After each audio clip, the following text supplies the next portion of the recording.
Todd and I are back from New York, and we're talking the top 10 players on the rise in drafts here on the RotoWire Fantasy Baseball Podcast.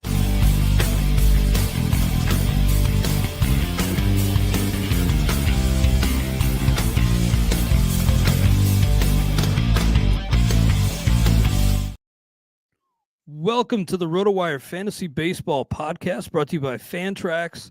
I'm Clay Link of RotoWire here with FSWA Hall of Famer, the great Todd Zola. It was great seeing you this weekend in Tout Wars, Todd, and we will talk a little bit about that experience and some of the things we saw in our drafts. But I wanted to start really with the top 10 players on the rise, the main topic of discussion today. I want to get right into it because the market is moving, and these guys are jumping pretty much everywhere. Number one on my list here, Todd, top 10 players on the rise, Christopher Sanchez of the Philadelphia Phillies. A lot of people I've seen on Twitter saying, hey, this could be a dark horse Cy Young candidate in the National League. Christopher Sanchez, of course, left-hander for Philadelphia. And you don't always hear that with a guy who's already had, parts of 4 seasons under his belt in the major leagues. A guy like that could take another leap, but I don't think it's unreasonable after he threw 181 2/3 innings. I did get him in the Tout Wars head-to-head league, so I was happy with that.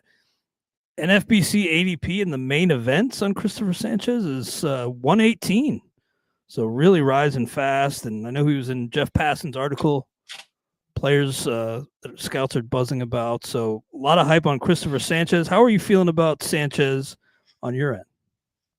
I'm shocked that he's number one on the list, primarily because he's been a fantasy favorite for a couple of years. Saris has been on him, I believe. I think Nick's been on him, Nick Pollock. So I'm a little surprised that it's taken this long for the market to catch up, to be honest with you. I mean, on the rise, sure. But number one, that kind of surprises me. Well, it's my list. I just... Oh, okay. Oh, I thought it's not like a number as far as we just got spots. Back from New York. Okay. But I just, right, okay. If you compare his main event ADP to his regular overall ADP, though, it's a pretty significant jump. Well, I mean, you did research. I mean, you did research to get the names, but we're doing them in no particular order. Right.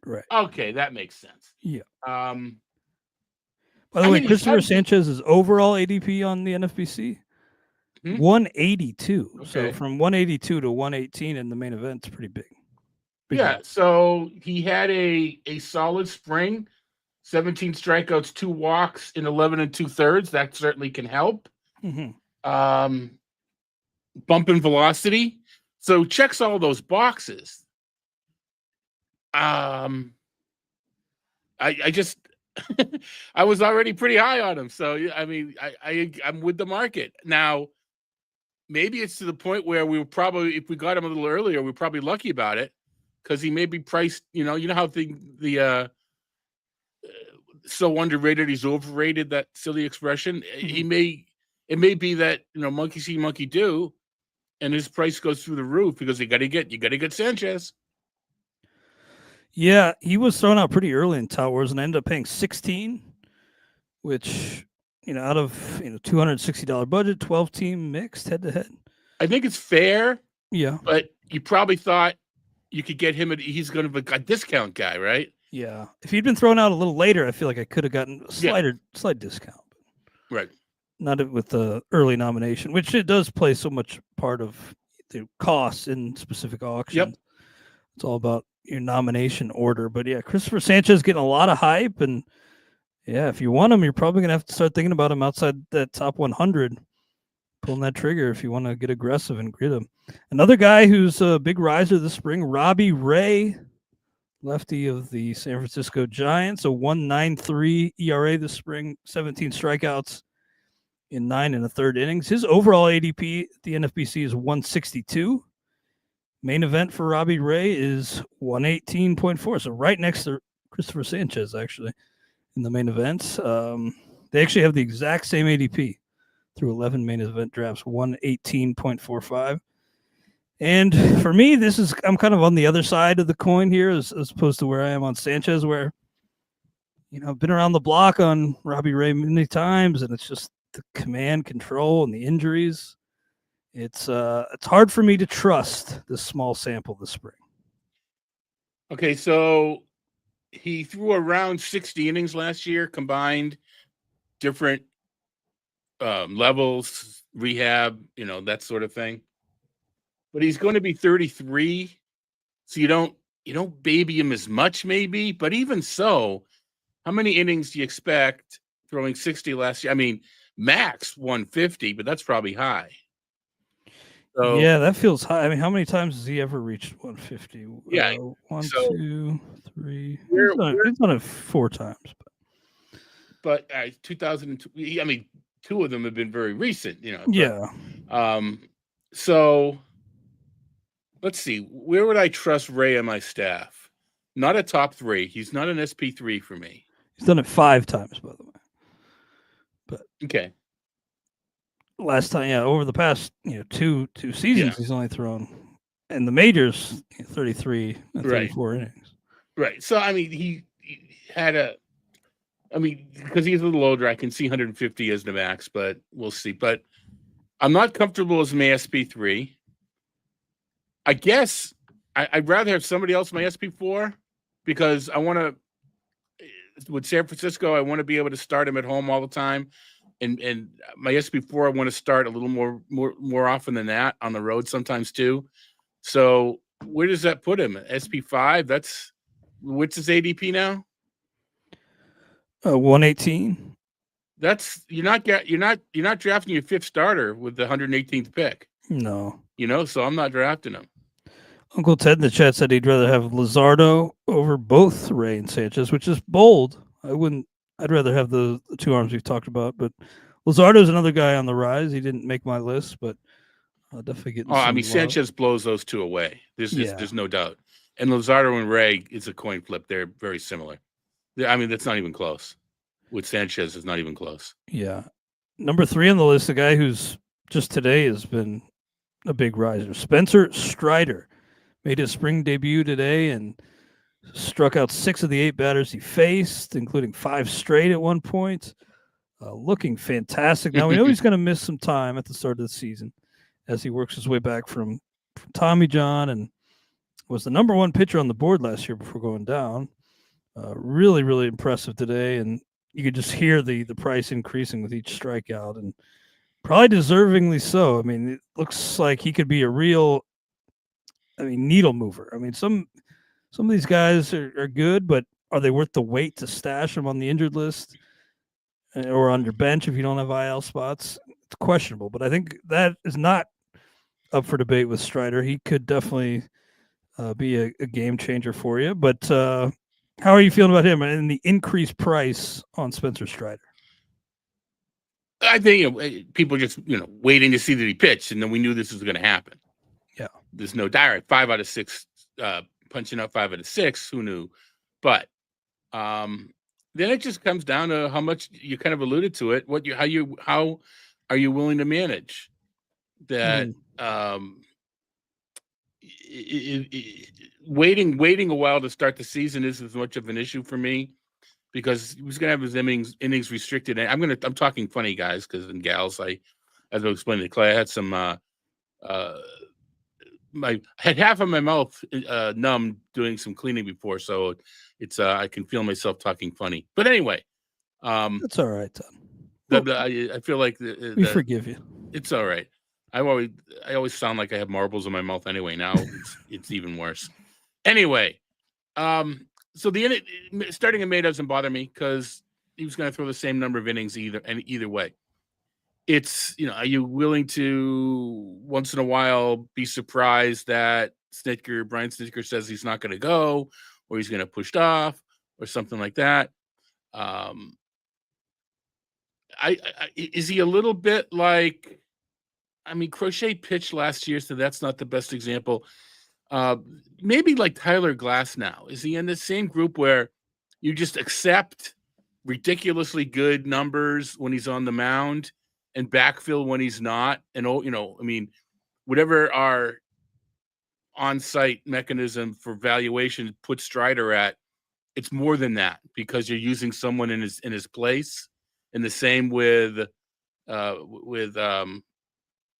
Glass now. So I'm using Glass now as my third starter, and I'm not complaining. I wonder if that means I need to start thinking about Spencer Strider as my third starter. Well, I want to shout out Not So Silent Majority 1 in the chat who made a good point that, we shouldn't forget that Strider did not have the full-blown Tommy John surgery. And the internal brace procedure. But this is his second procedure, though? He had Tommy John previously. Yeah. So that's the but. If it was his first procedure and it was the internal brace, maybe although I don't know that we know enough yet. I think that the recovery time is shorter. I don't know that we know yet if your success rate or how well you pitch matters between the two surgeries. We don't know that yet. We don't have enough data on that internal brace. Yeah. And plus, there is like Tommy John with the internal brace. It's kind of confusing. Exactly. And so the jury's still out a little bit, but I mean, it's a great sign that he's crushing it. It's, psychologically, just being able to throw the ball after these procedures, that's, you like to have them do it the previous year, getting that last week of the season, throw 2 innings. So they spend the regular offseason. You didn't get to do that. There's a little too much risk in Strider. I'm not, like I said, I'm drafting Glass now as my third. Maybe I need to think about Strider, but I don't know that I think he's going to end up going as someone's SP2 if he continues to crush. I was fortunate to get Strider in the Great Fantasy Baseball Invitational in the 10th round. Throw that out the book, out the window. That's SP3. That's fine. That's an SP3. That was my SP3. SP3 behind Skeens, McClanahan. That's not bad. Could be a pretty good high upside trio there. We'll see, but in light of his debut and even with that missed time, I expect him to probably be going 3-4 rounds higher than that. Probably. That's steep, but maybe worth it for a guy who we've seen the upside is just sky high. Next up I have here is Garrett Crochet. Now he may not move up the sheer number of spots from his overall ADP, but been seeing him in the main events go second round pretty regularly on Garrett Crochet. ADP is actually 19.73, so early second round. Been 15 teamers. Good spring in that he's just missing a ton of bats. Named the opening day starter officially for Boston, his new team. So getting traded to the team and immediately taking over as the opening day starter. 21 strikeouts. I thought it was 19 for a second, but 20-25 spring training, 21 strikeouts in 10 in the third innings, 0.84 ERA, whip 1.35, but really impressive overall what he's doing, missing bats. And we saw that the White Sox had a plan to manage him last year, which in the end, worked out because they were able to deal him for a pretty good package. But do you think he's able to really turn it loose? All reins are off on Crochet this year. I do, and I didn't mind. I mean, second rounds. It's not so much that it's expensive for Crochet. You know me a little bit. I'm not taking my pitcher in that round, so that's more about what it is than anything. I was liking it when Crochet was going a little bit later in the range. I was maybe thinking about pitching. I've said it a few times. The White Sox did the Red Sox a favor by how they managed Crochet last year, because now he's at a point where there's no. I mean, is he going to go throw 200? No one does anymore. Not unless your name's Zach Wheeler, but 170, 180 is in there, and that's what an ace throws nowadays. I think he threw 150 last year. Crochet did. So, I'm not blaming it. Anybody who wants to take pitching early, I think you're going to be very happy with Garrett Crochet. The thing I like too is that in quote unquote home leagues or whatever, you could still get him. You don't have to pay the second round price. It could be a situation where you pass on him in the second, then he's there for you in the third, maybe even the fourth. Yeah, I got him in the fourth in the FSGA junior. The NFBC is its own economy. They just push pitching way up. Cole got hurt. We'll see who else gets hurt, and there's always 2 or 3 guys that kind of move into those spots. Active chat today. So maybe because it's Monday, I don't know. They missed us. The not so silent majority, real quick on Strider and Glasnow. It's a good point. One could argue. I mean, I know Glasgow's going to miss 80 innings, right? But I think in my head, what it is I know I'm going to get 120 out of Glasnow, and I know they're going to be really, really good. I don't know exactly what I'm going to get out of Strider yet. So it's not a perfect comparison, as you point out, but that's the reason. Birch McCallum, Reagan over Crochet. I think our buddy Nick may agree, but I think Crochet is one of the best pitchers in the league. There's not many guys I take over Cole Reagans, but I think skill for skill, Crochet is one of the best pitchers in the league. Yeah, I like Reagan's too quite a bit. I'd really like that he's making an effort to improve on his splits against lefties. You know, he is a lefty himself. Surprising reverse splits. I like that he's taking that approach to find ways to improve against lefties. If he does that, that could really unlock a new level for Garrett Crochet. So thing with Michael King, they're asking about, it had to do with the spring training schedule, and they didn't want to disrupt the 5-day. You know, it just worked out. Michael King deserves to start, but they would have had to flip around Cease and King in their schedule to make it land on opening day. So it's not a slight against Cease. It just they didn't want to disrupt the schedule. Yeah, good point. Good point. Well, next up for me here on this list, Cam Smith. Here we go. I've been beating the drum for a while. Not that long, just like a week. Actually, when I talked to Jason Collette on the show, 10 days ago or whatever it was, Cam Smith making the opening day roster was my bold prediction. Not so bold anymore. And in fact, we had a report today that Cam Smith has a good chance to make the Astros opening day roster. That from Will Kunkel of Fox 26 Houston. We'll see, but did hit his third homer of the spring yesterday. There was some talk about, his previous success this spring was largely against low-level arms. The level of competition was not all that impressive, but his third homer of the spring yesterday was against Tyler McGill. Also made a nice little play out in right field, which is where he's transitioning in his bid to make the opening day roster. Looks really impressive. The batted ball numbers, power. Looks like he's legitimate, and I actually plugged him in atop the depth chart in right field today. Added him to the batting orders as well. So still unofficial, but it looks like Cam Smith could make the Major League roster after getting drafted by the Cubs last year. Very little experience in the minors. Traded to the Astros in the Kyle Tucker trade. I get a feeling you're a skeptic, and it's probably the wise approach with a guy with such limited minor league experience. Do you see yourself ending up with Cam Smith anywhere? Maybe in next year's Stratomatic draft, because my team's going to be terrible, and we draft the rookies. Yeah, I'm not. I mean, he hasn't been on my radar. We can't do everything. I know my lane, and my lane is to defer to James Anderson on prospects. And Smith, he didn't have very much experience, so he wasn't even on my. I'm in a league. I'm going to draft Cam Smith. He hasn't been around long enough.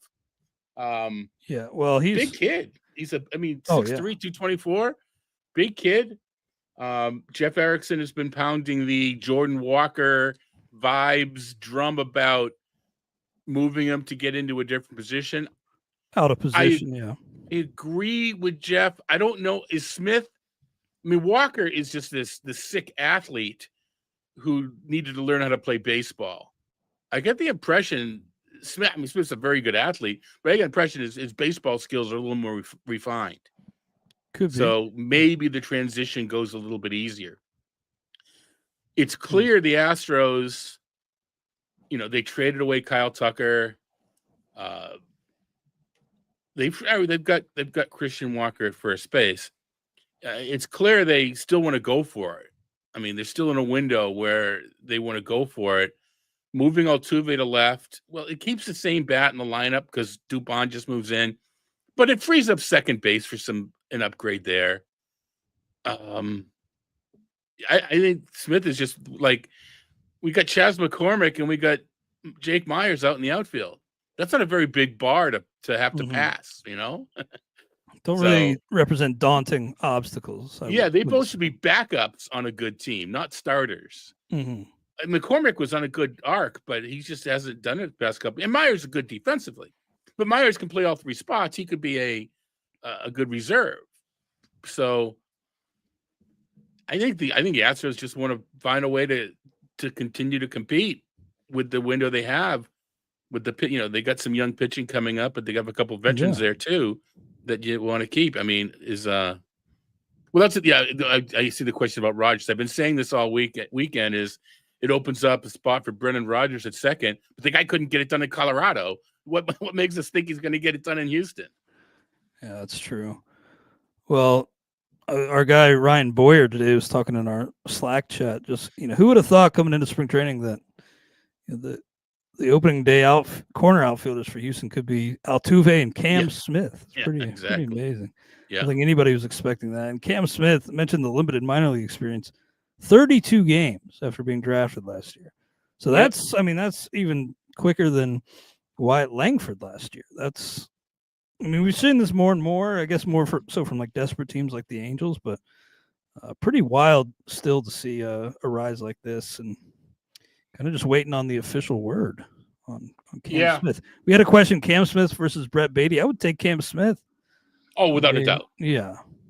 I mean, Beatty sounds like could play a little bit at second base to start, but Luis Angel Acuna there as well with Jeff McNeil out to start the year. Yeah. But I like the upside with Cam Smith. It could be a situation where it blows up and he's just not ready to hit big league pitching right away, but we'll see. We'll see on him. No, let's pause real quick. Okay. Sorry. No. I'm looking at the note on Christian Walker because I was just curious. Looks like we're saying he's good chance of being back for opening day. Yeah. Good to point out because that kind of closes off third base for Smith. But there was, possibility that Isaac Paredes could move if Christian Walker wasn't ready to start. But it looks like Christian Walker will be in the clear. But yeah, let's pause real quick. We'll be back just in a minute or so for those listening on the podcast, within seconds for those with us live, as we pause for a brief prepaid word from our sponsors.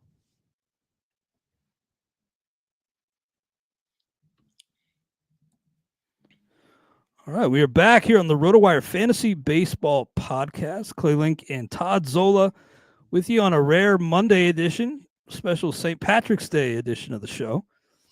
We were both traveling last week, Friday, so good to make things up today. Todd, thanks for making it work.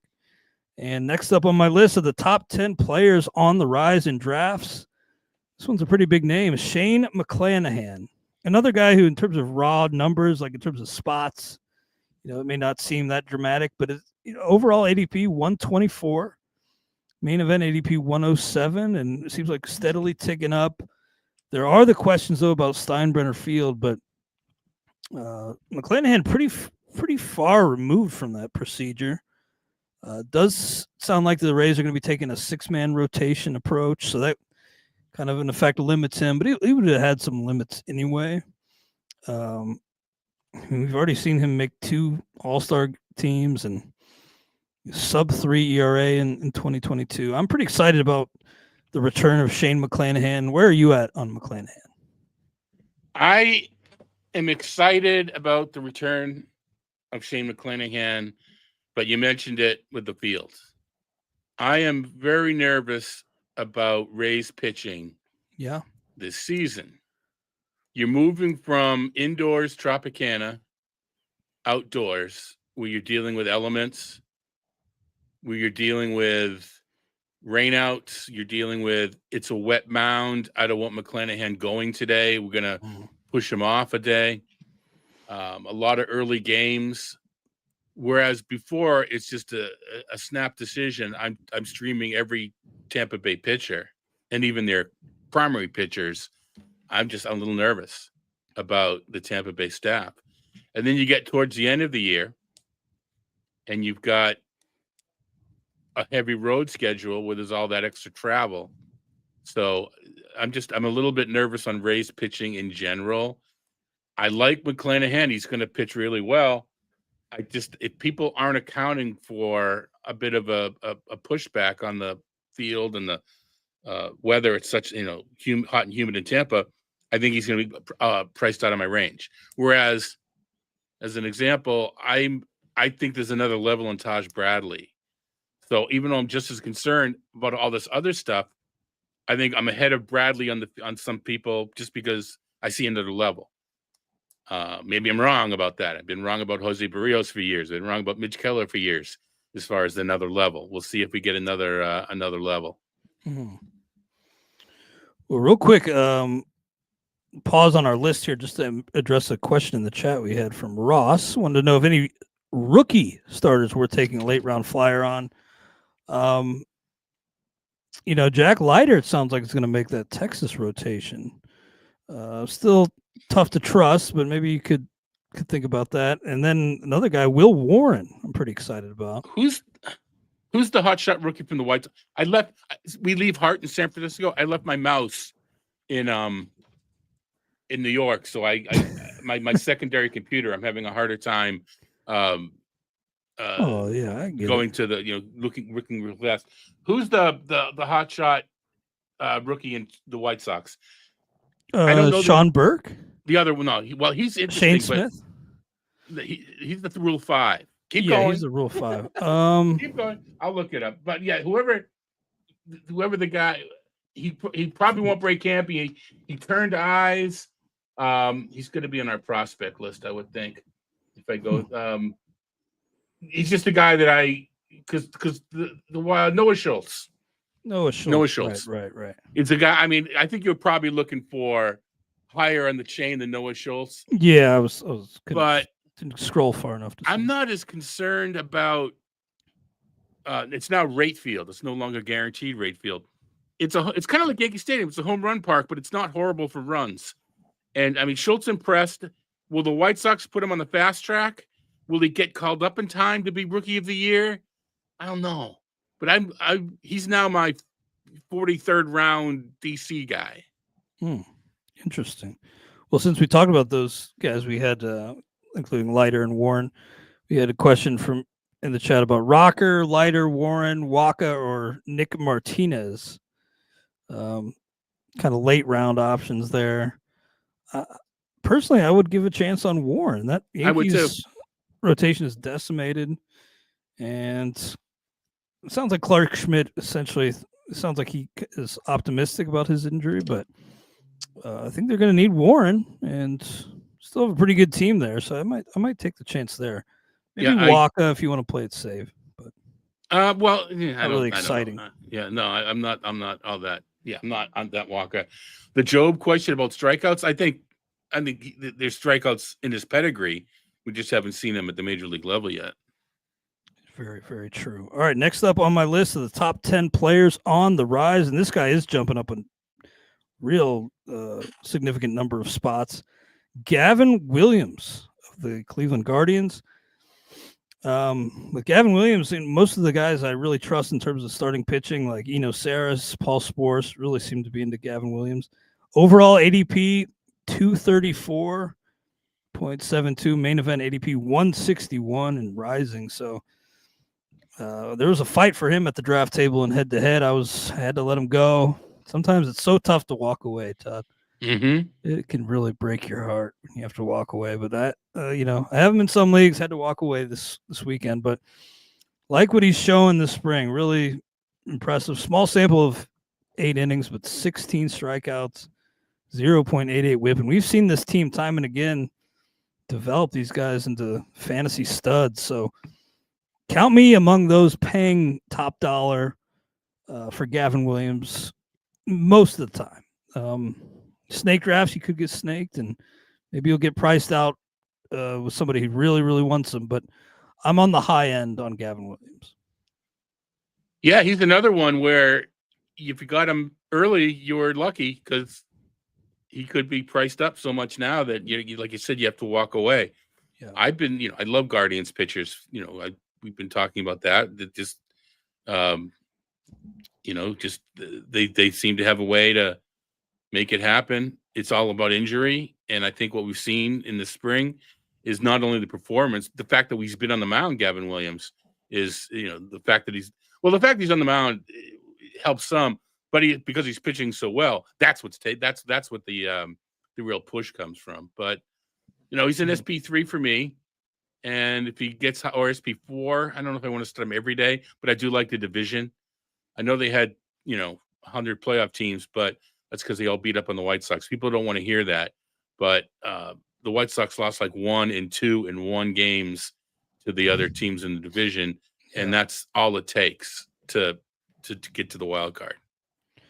True. By the way, when we were talking about rookie pitchers just a minute ago, Bourbon Legend FX mentioned Bubba Chandler, who was a good call because you probably have to wait a while, but high-end prospect. And I love his confidence. You hear him saying that after Paul Skeens was named the opening day starter, he told Skeens that, it'll be tough next year when you're number 2.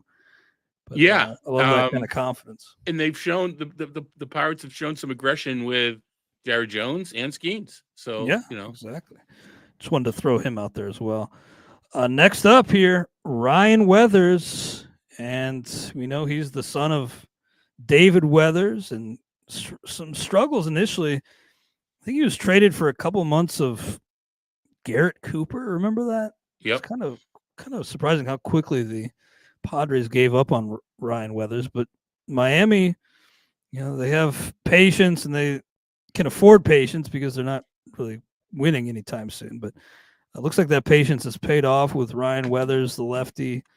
Really good spring. Only 11 strikeouts and 11 in the third innings this spring, but 0.79 ERA, 0.97 WHIP, and looks well secure in this rotation. Do you think this is legitimate what he's showing, or is this fluky spring from Ryan Weathers? I don't think it can be complete fluke, right? I mean, the skills are better.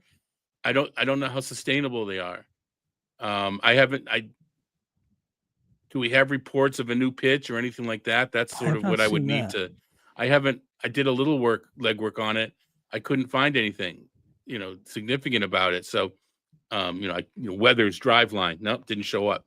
I think he has to move up my list, but not as much as the NFBC's moving up, because Marlins Park, Lone Depot Park, is a sneaky batter's park. It crunches home runs, right? It just crushes power. Mm-hmm. But because it's so big, it allows base hits to fall, and it's good for runs. One report we had on Weathers was that he dropped 20 pounds in the offseason. We see that a lot with a lot of guys coming into camp, the cliche best shape of your life story. But maybe in this case, it actually could fuel Ryan Weathers to a career season and a bit of a breakout with Miami. We'll see. I mean, a lot of these things we see in the spring are fluky, but a lot of them have something to it. That's the tough part, right? Is the weed from the chaff, the news from the noise. Absolutely. We like our numbers, we like our history, but in today's game, if you don't, even if it's by luck, if you don't land on a couple of those, breakouts, you're in trouble because someone else is going to. Well, our last two players on the rise here, infielders, and I'm a little surprised by this one from my Cincinnati Reds, Christian Encarnacion Strand, and I'm surprised a little bit because, missed vast majority of last season, only played in a few games and 20 some, but really struggled. And the power is enticing, but I'm a little surprised to see people so willing to grab Encarnacion Strand with big money on the line. Overall ADP 234, main event ADP 204. Is showing off that power this spring. He's got 3 homers, I think a 9-1 K to walk. So the plate discipline is the real thing for me that I don't know if he's going to be able to overcome. But it looks like with the way the Cincinnati lineup is positioned right now, it looks like Encarnacion Strand will be at first base, and then we'll see about Spencer Steer. He'll probably move around, not able to throw right now. So he's starting his throwing program tomorrow. But for the time being, it looks like there's a little runway here for Encarnacion Strand to show that he's improved and can really find his footing in the big leagues. Yeah, you mentioned it, Spencer Steer. To me, it's the fact that Strand is going to play when Steer isn't. What is it? the ADP was like 200. That's 14th round-ish. So that's you're drafting your corner there, but the corner position isn't quite as strong as it's been in other years. Good point. And there are enough kind of backup corner. I don't want to be backup in baseball, but boring corners that you could even take a Candelario, you know what I mean, as a boring corner. So you go for I say I'm not taking chances early, I'm taking them late. Well, Strand's a late chance for me, right? And then I'll back him up with, even if it's not Candelario, it's someone of that ilk that if I'm not happy. So I can see this Strand jumping up. I think people are too pessimistic on Spencer Steer, at least by the weekend, based on this past weekend. Yeah. He seems like he was pretty much an afterthought. Yeah, and I don't know that he should be. I mean, I don't know. I still took advantage. Play a lot, but I took advantage in my league. I think I got him for 3 units in a mix 15, and I had him up at $12, $13, $14. Got him for like 3 or 4. Kind of surprised that in everything's in context. There's an IL, there's an unlimited IL in Tout Wars, so I'm able to pick up and not just that. There's a fab before the season starts, so I'm able to replace him. So I took that discount on Steer. I was happy to do it. Our friend Uncle Ted, longtime friend of the show, we appreciate his support all these years. You mentioned Gavin Sheets in the chat. Pretty surprising. I'd kind of written Gavin Sheets off, but making a push to make the roster in 6 homers this spring. This is one I'm not willing to buy into yet, but he does have my attention here. So well, I think I talked about this a little bit more with Eric Halterman. I think we've talked about it a little bit too. You take spring stats with a grain of salt on the player basis, but the more important aspect of it is it may help him make the team. Yeah. So, it's not as if we're going to expect Gavin Sheets to lead the league in homers, but if this gives him an opportunity, and San Diego's got opportunity, it's got DH, they've got, you could put him at first base and put a Rise at DH. Yeah. There's maneuverability to get Sheets into the lineup. I don't know if he's a mixed guy yet, but if I was in NL Tout Wars, I would have been bidding on him. Yeah, NL only, certainly. I'm with you on that. Well, we'll come back and wrap up our top 10 players on the rise. Also, some honorable mentions I threw in the chat. We'll do that here in a second, but I'll take care of a little piece of business here with some words from our sponsors. Fantrax. Fantrax is the most customizable fantasy platform in the industry, offering the greatest fantasy experience for your dynasty, keeper, redraft, and best ball leagues. Coming from another service, Fantrax makes it easy. Fantrax can import any of your current leagues and customize if needed. Fantrax offers the most in-depth player pool in the industry, including minor league players. Do you need a customizable commissioner service for your fantasy league? Fantrax offers more customization than any other platform. Waivers, categories, scoring system, schedule. Fantrax offers custom solutions for all that and more, and it's all free. Sign up for free today and be entered to win an official MLB signed jersey from Vladimir Guerrero Jr. Simply go to fantrax.com/RotoWire and sign up today. That's fantrax.com/RotoWire. Fantrax, the home of fantasy sports. Also, our friends over at the NFBC in the big RotoWire Online Championship that's open right now. The NFBC RotoWire Online Championship for fantasy baseball is live. Play fantasy baseball against your favorite RotoWire experts on NFBC this baseball season. Jeff Erickson, James Anderson, myself, and others will compete in the RotoWire NFBC Online Championship for a shot at $150,000. Sign up for a draft today at rotowire.com/high stakes. That's rotowire.com/high stakes. I did finish top 10 in the online championship one year. That was 2018. So I really need to get back up the list. It's time for a bounce back season. The Beat Todd Zola League is now filled, so this isn't an advertisement, but it's going to be Friday night. I'm going to talk to the powers that be and hopefully get it arranged for it to be live streamed. Yeah, I'm gonna have to add your name to the read here, so I didn't mean to disrespect you. I came in second in my league 2 years ago. Last year, I'm sorry, Peter. Last year, you had to give out a lot of free RotoWire subs. Yeah, NFPC's been handed my behind to me lately, so which speaks to the high level of competition. I really need to lock in this season. By the way, Uncle Ted, not on my list here, but Zach Veen, another riser, seems like he could, make the opening day team. There are, Jordan Beck has struggled. Yeah. So there is an opening there. I just hope Veen doesn't turn into oh gosh, I had the name and now I lost it. Who was the Dexter Fowler? In that, oh god, it's called the thing with Fowler. I don't know how good a comp it is, but the thing with Fowler is I wanted him to hit the ball down and hard because he could steal, and he had a couple homers and he fashioned himself a power hitter. So I hope Veen doesn't fall into that groove where you fall in love with trying to go long at cores and get away from your game. Oh, that's a good. Now we need to explain something to Uncle Ted. 3 weeks of spring training against lesser pitching. How many players in major leagues have a 3-week stretch that is really, really great, but then the rest of the year is not so good? We can't get overly hyped about a 3 or 4 week stretch in spring training, and especially because it's against lesser pitching, et cetera, et cetera, et cetera.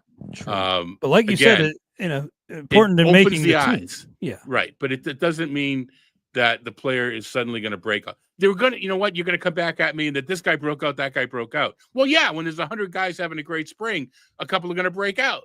But we can't get overly hyped about spring stats other than, hey, he may make the team in my AL only league. He's worth a bid.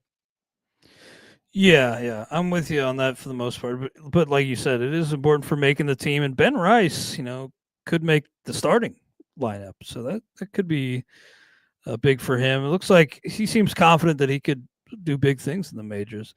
Ben Rice. So we'll see. Rice was interesting. I got called out on my projection because his minor league numbers are ridiculous. 900 OPS, 1,000 OPS. So when you use an algorithmic translation, MLEs, it overshadowed the simply terrible numbers that he put up with the Yankees. But then you look at the underlying StatCat metrics. He hit the ball a lot harder than the results that he got. He expected stats, et cetera. I'm liking Ben Rice, and there's openings, not a catcher, but there with Stanton, getting another PRP and everything else, there's openings in Yankee Stadium for Ben Rice. Yeah, I'm not labeling him as just what he did last year in the majors. I think there could be something else there for Ben Rice. I think you're right.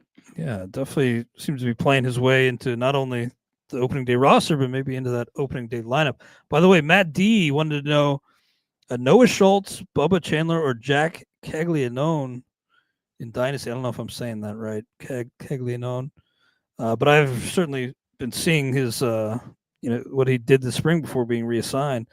I'm going to look at James Anderson's top 400 list and just give you the rankings on these guys because he's the guy to talk to. Noah Schultz, 23 on the top 400. Bubba Chandler, 11. Caglianone, 27. So by James's list, it's Bubba Chandler. Especially if you say your pitching is weak, I think that'd probably be the. Let's emphasize that some people convolute dynasty and keeper. True. In a dynasty league, or in a keeper league, I think you tend towards batters. But in a true dynasty league, we're essentially projecting. It's a Novocaine talking, protecting the whole team. And after your first year draft, it's basically fringe players. You have to draft pitching. I'm not against drafting good pitching, great pitching in a dynasty league. So if James says that Bubba Chandler is ahead of Noah Schultz, that just might be. I think they're so close that next year could be Chandler hopefully will graduate it, but they're so close. I like Chandler's Park a little bit more, I suppose. All really good players. So to me, it's more of a philosophy.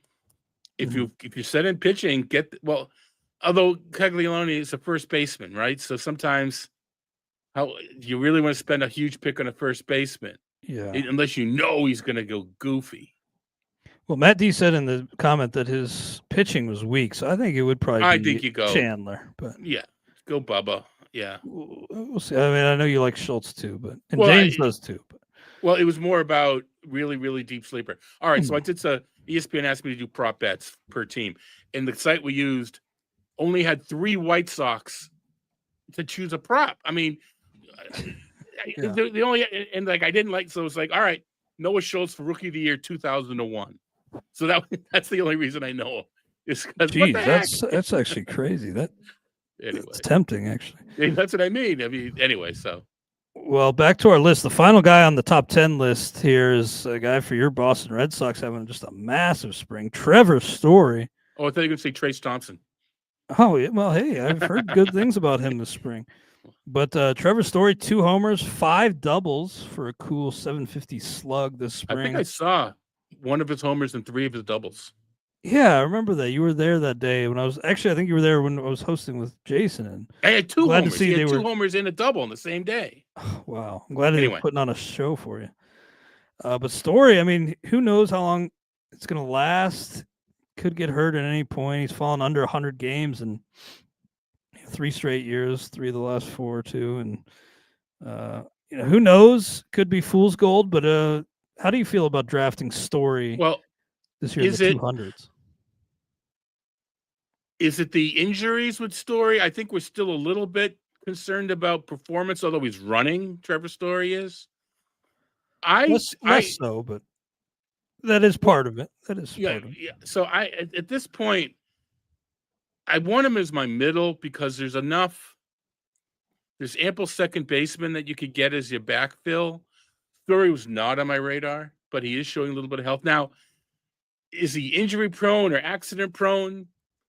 I mean, last year's injury was diving for a ball, landing on a shoulder funny, but he's had other injuries as well. And he was out for a week or so this spring with a bad back. Yeah. So right. I think the idea is don't be against drafting Story as your middle, but have a plan B.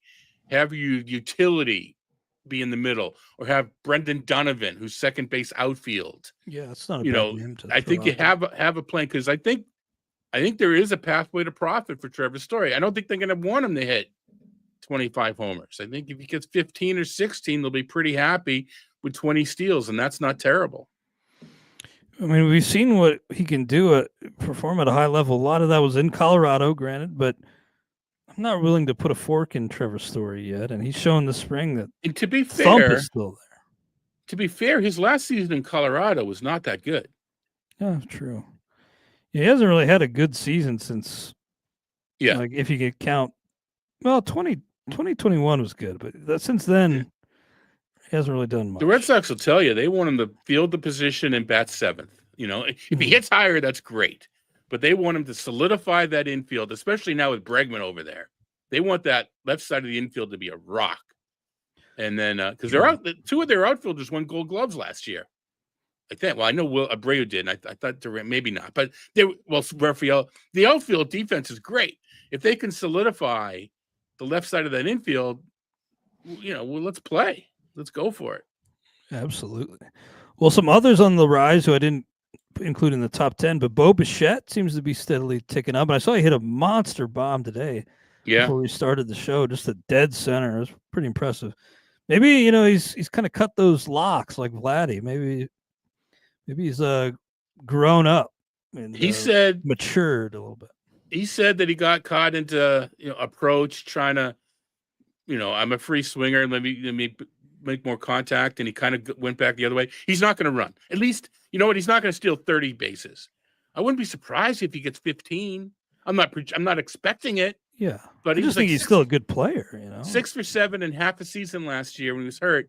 I think 15 is the upside, but I think it's 10. Jordan Romano also, he's having a nice spring, healthy, most importantly. That's the thing. Closer for Philly, you think? I think he's going to get the opportunity, especially because Matt Strom is a little bit hurt right now. Mm-hmm. And I don't, who else? the Oren Kirkering. Oh, yeah, I think they don't. You don't sign Romano to be a setup man. Can he stay healthy?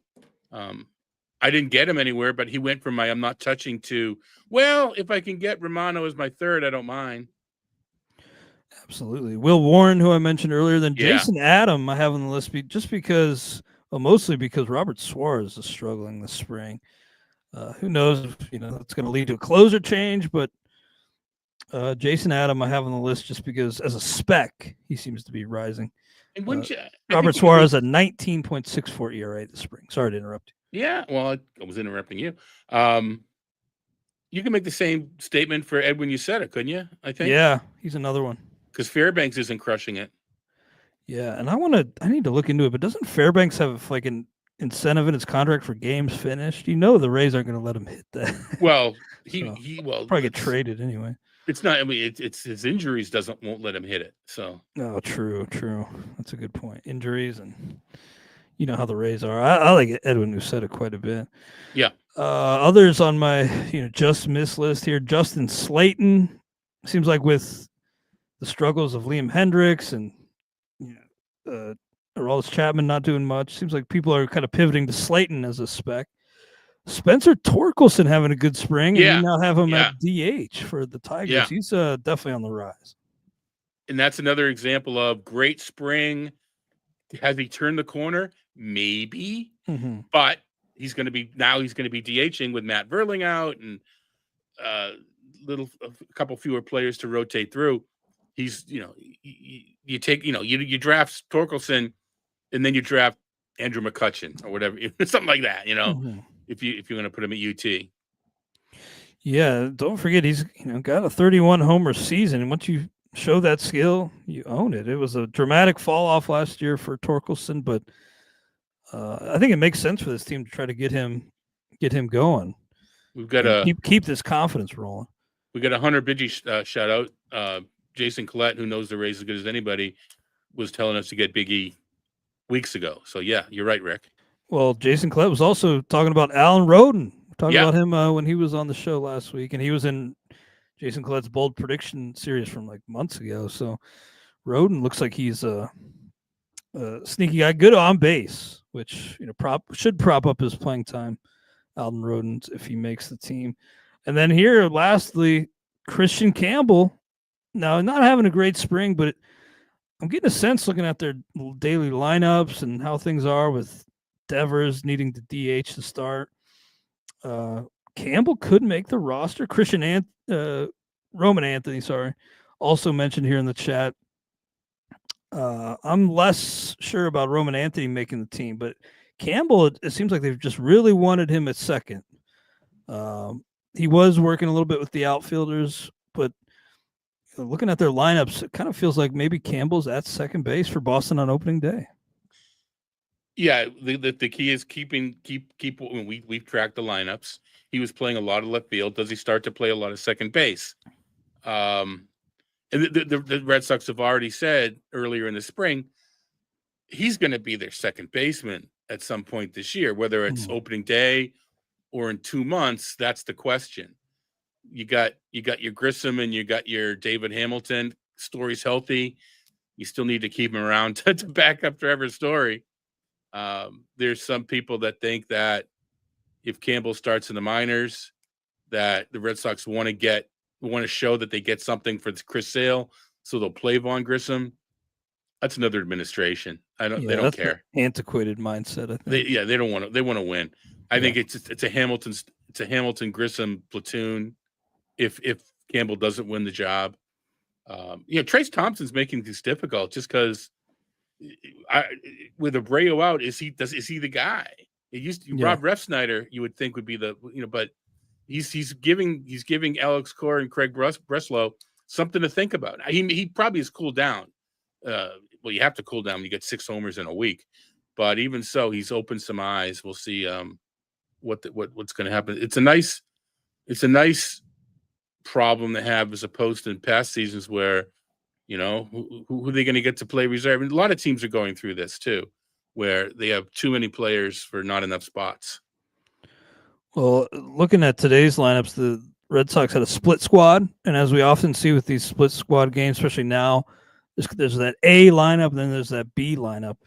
So Boston today at home against the Orioles was Jarren Duran leading off, then Devers, Bregman, Casas, Story, Abreu, Wong, Campbell at second, Cedane Rafaela, and then over on the B side, it was David Hamilton at short leading off, and Vaughn Grissom at second, batting second, Anthony, Carlos Narvaez, Marcelo Mayer, Romy Gonzalez, Nick Sogard, Trace Thompson, Blake Sable. For me, it's kind of telling that Campbell's there at second over David Hamilton. That could be the opening day lineup if I heard the names correctly from you.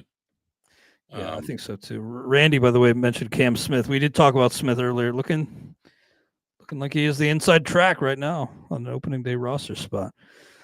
All right, Todd. Well, let's talk a little bit about Tout Wars. It was a great weekend. Thanks for everybody for coming out. And if I didn't get a chance to say hi, I apologize. I tried to make the rounds and say hi to everybody. It was great seeing all their faces. And in my head-to-head draft, I was kind of taken aback a little bit by the Dodgers being on discount in head-to-head. And at break, I was talking with Ariel Cohen, and he made the point that, a lot of these Dodgers starters, people don't want them because in this head-to-head points format with the fantasy playoffs, people don't want Dodgers. They assume they're not going to be there at the end, but you got to get there first. And who's to say that every one of their guys is going to be shut down at the very end? So I found it to be interesting that there did seem to be a pretty significant Dodgers discount in head-to-head. By the way, I got Blake Snell for 17, Roki Sasaki 9, Yoshinobu Yamamoto 12, which all came in under my projections. And those are the three that you're least concerned about down the stretch, right? Glass now you're concerned about. Well, Sasaki, I do kind of wonder, will he still be there? But I think Snell's two Cy Youngs. I think with Sasaki, it's the Roberts will just manage the innings and have him there at the end. I mean, you're not going to get 2 starts out of them, but you know that. So in points leagues, sometimes 2 starts is even better because even if you have a cruddy 1 start, it didn't crush your ratios for both, right? So you get 5 points and not 17. It's still 5 points. That sort of thing. So now that's interesting. I don't know if that's the way the room thought or if that's just the way it worked out. But I would have been with you. I would have been taking advantage of that bit of a discount. And, even though if it's head to head, I don't know. Is it going to be one of those weeks where the Dodgers only have 5 games and you get screwed? I'm less concerned about the pitching because they're all going to get 1 start. Yeah. And I think Scott Pianowski of Yahoo mentions this a lot, that you kind of have to have that real narrow focus in fantasy football. I think you can think wider in fantasy baseball, obviously. But I think if you're thinking about 2 weeks in September on draft day, maybe you're overthinking it a little bit. I think you're overthinking it a lot a bit. Yeah. Because that gives you 24 weeks to, all right, I may be without a pitcher. I need to pick up someone over the course of the year to be my guy.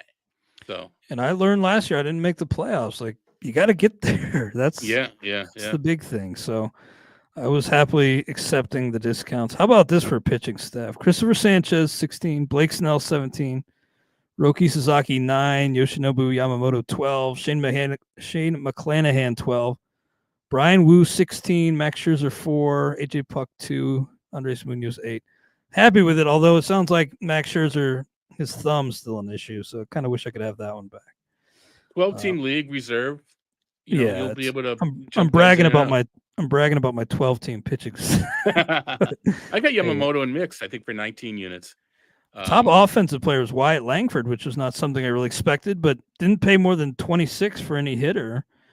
But I kind of like that, like just these steady types who contribute across the board. I had, Wyatt Langford was my top hitter at 26, and Austin Riley only 22. Still feels like, even though we all expect a big rebound, there's still room to buy low on Austin Riley, which I like. We are using the CBS scoring system, which unfortunately I don't know as well as I may know other scoring systems. I don't know how much penalty you get for strikeouts, if you get anything at all. Yeah, negative 0.1, I think. Which is pretty significant.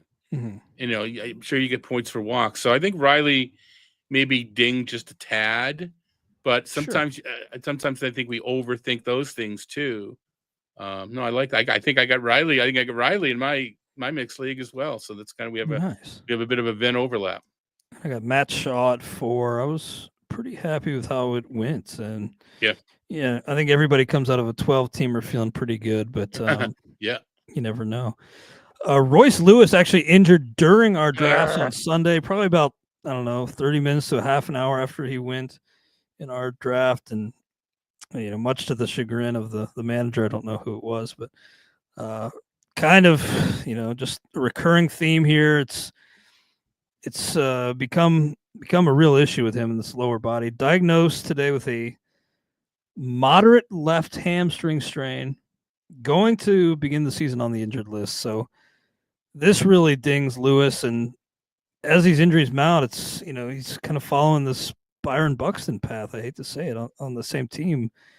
It seemed like a lazy comp, but it feels like maybe these injury issues are going to be tough for him to overcome. Royce Lewis. It's soft tissue. It's not crashing in a wall. It's pulling a groin or an oblique or hamstring. And he was running to first, busting it to first. What looked to be an extra base hit. He wasn't even starting the round, make the turn. It was just running straight. And he just straight down the first baseline. And weekend ago, I went to the Twins Red Sox in Fort Myers and the over at the Twins facility, and I saw Royce Lewis doing warm-ups. I saw him out there stretching, so I know he was doing a stretching. People weren't happy that he wasn't signing, but he's like, I got work to do, and he was doing his stretching. So yeah, it's just a shame. I actually picked him up in an AL only keeper league. I shouldn't have got him pretty early, but I got him for the upside.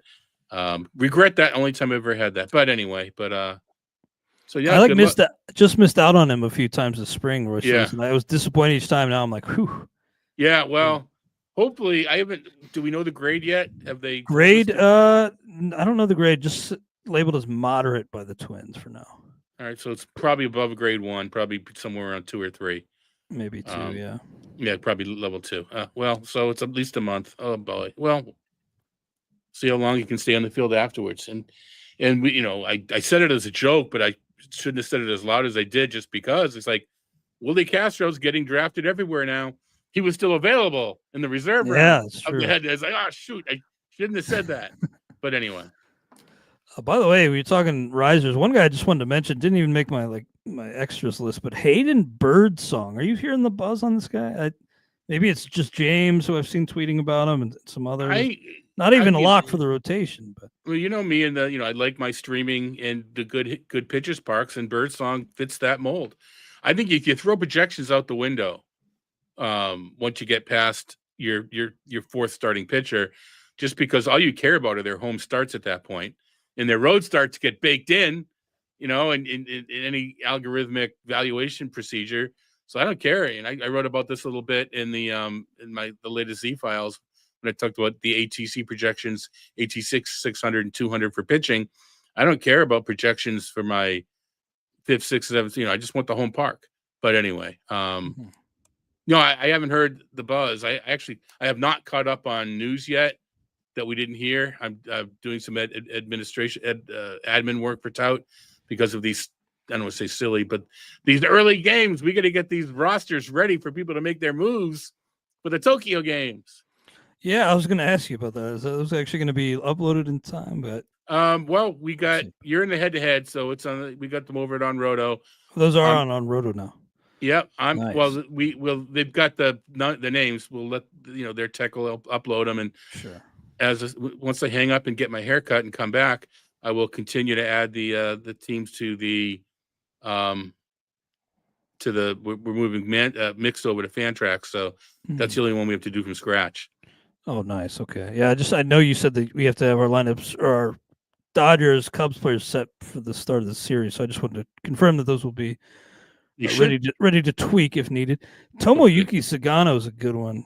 Love him. Durf Boy 22 mentioned it.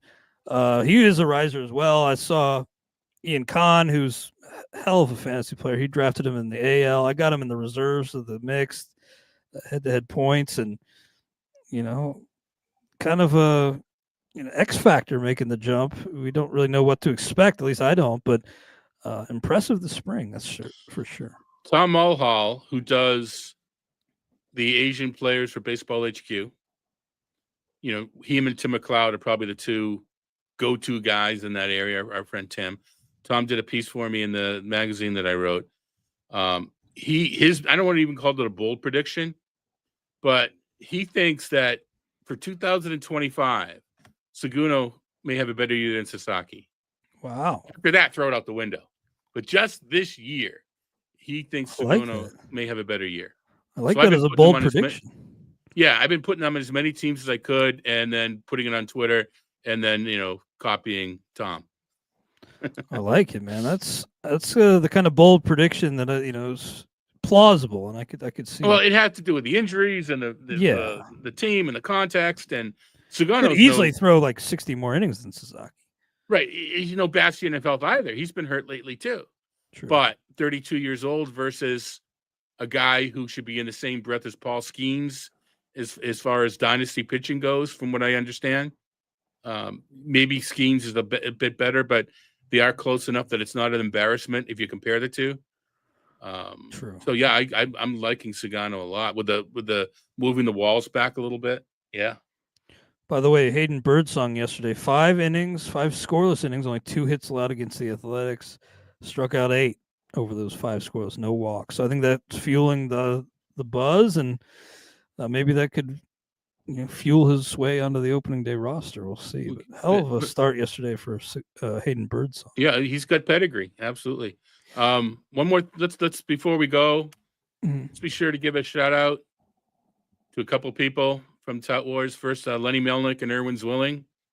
We awarded them the Pioneer Award. You and I wouldn't be doing right now what we're doing on the podcasting if it wasn't for Lenny and Erwin breaking the way through it. First ever. Wasn't it cool to hear Lenny in like 1993? He did a radio show. He recorded the opening segment and they played it for us. That was I was going to mention that. I love that. Hearing that from the very first edition of the very first fantasy sports talk show from the 90s. Yeah, that was so cool. And then let's maybe we can get him on at some point to congratulate him in person. Our buddy Steve Gardner was the recipient of the 2025 Lar Michael Zeninow Award. And I know somewhere Lar is approving. Yeah, I can't believe it's been 6 years now since we lost Lar, and got a chance to tell Steve just how well deserved it was, because nobody in the industry really is as nice and welcoming as Steve Gardner. So really happy for him. Everybody was nice to me when I broke in, but Steve especially, and Lar actually. Lar was really nice to me. The work Steve done. We talked Tout a lot, but we're in labor too. The work Steve did with labor to keep it going after John Hunt left USA Today, and to sort of, there was some contention between the two leagues, and Steve was a big part of. We now work kind of, not only there's a lot more synergy between labor and Tout. It was contentious for a while, and Steve's a big part of doing that and just running. We've got 7 people on our board. It's Steve. They had Steve to run at this point 4 labor drafts. So and I happened to be watching him because I kind of had an inkling who was going to win. So I think as Rod's making it outspits, I made a point to kind of look at Steve. He was, kind of talking to someone in a low voice, and he just kind of, what? He sees, it was almost cartoonish. He Truly was unexpected. Totally surprised. I love that. Well, yeah, congrats, Steve and Lenny and Irvin. Is it Irwin? Irwin, right. I got the chance to meet him and thank him for paving the way. Irwin Zwelling. Really nice guy. It was really nice to me. He's told me never to just say, I like a guy and not give a reason. He said if I ever say that, it'll get on me, and I like that. I don't think you have anything to worry about. Hopefully I provided ample evidence for some of these players. I don't think you have anything to worry about. Yeah, that's nice of you. Well, great stuff today, Todd. Thanks again for making it work on this Monday. Anything else you want to say before we sign off? I had this dental surgery, and half of my, not surgery, just deep cleaning because I don't brush my teeth enough. All right. I have a numb lip and it itches. It won't go away when I scratch it. What do I do? It's driving me crazy. Well, you're the real MVP for making it work. So we need real quick. Yamamoto, we're starting to start pitching. Yamamoto, we're starting in the Japan series. Yeah. I'm starting Sasaki. Me too. I'm starting Imanaga. I'm a little concerned about Justin Steele. Yeah, against that Dodgers team. Although they are down Mookie Betts, they are down Betts, and it's their left-handed hit. You know, they may be playing Taylor and Hernandez over Conforto and Muncy. I think Muncy will play. Justin Steele did not have a good spring. It was kind of interrupted by a rainout that messed up his schedule. I love Justin Steele's going to be great, but if you bench him this week, I wouldn't call you out for it. Yeah, I think you could probably play it safe on that one. Although in the NFBC, I think they're free looks anyway. But yes, they are. If you have to decide, I would probably lean the conservative route. Yep. Well, yeah, great stuff as always today, and great stuff in the chat. Really appreciate the active chat. Everybody Monday, surprising St. Patrick's Day. A lot of fun today. I really enjoyed our discussion. So thank you all. Thanks, Todd, and we'll be back with you actually on Friday. Quick turnaround here on the RotoWire Fantasy Baseball Podcast, brought to you by Fantrax.